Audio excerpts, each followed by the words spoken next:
فرمانے لگے جس کی تسکی سے روتے ہوئے ہنس پڑیں اس تبسم کی عادت پہ لاکھوں سلام۔ یہ تو عادت ہے حضور کی، یہ تو عادت ہے مسکراتے رہنا۔ تو حضور بھی زیر لب مسکرائے۔ تیسری دفعہ میرے کریم نے پھر فرمایا چل مانگ لے کچھ، تجھے ایک چانس اور دیتے ہیں۔ پر مولا کائنات فرماتے ہیں بڑا ہی بھولا تھا، تیسرا چانس ملا، گویا گولڈن چانس ملا، لیکن پھر بھی وہیں کا وہیں رہ گیا۔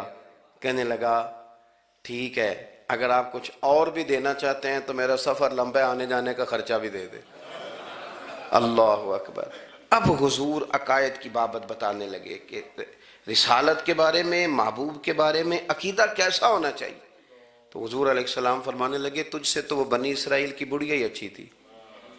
یا رسول اللہ صلی اللہ علیہ وسلم کون سی؟ تو حضور فرمانے لگے جناب موسیٰ علیہ السلام کو حکم ہوا ہجرت کریں، تو آپ جانے لگے، تو پھر ارشاد خداوندی ہوا کہ جہاں حضرت یوسف علیہ السلام مدفون ہے، آپ کا مزار پر انوار ہے، اگر آپ کو جانا ہے تو پھر ان کے تابوت کو بھی آپ نکال کر کے ساتھ لے جائیں۔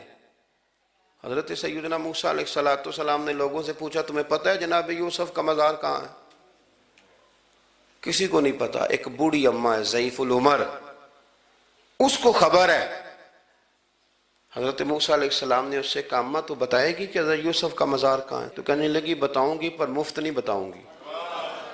یہ حضور بیان کر رہے ہیں، بتاؤں گی پر فری میں نہیں بتاؤں گی، میں نا مفت تھوڑی بتاؤں گی۔ فرمایا چل تو اپنی قیمت بتا بتانے کی۔ تو کہنے لگی میں اس شرط پہ جناب یوسف کے مزار کا پتہ بتاؤں گی کہ آپ مجھے جنت میں وہ والا گھر دیں گے جس کے پڑوسی جناب موسیٰ علیہ السلام ہو۔ آپ کے پڑوس میں گھر چاہیے۔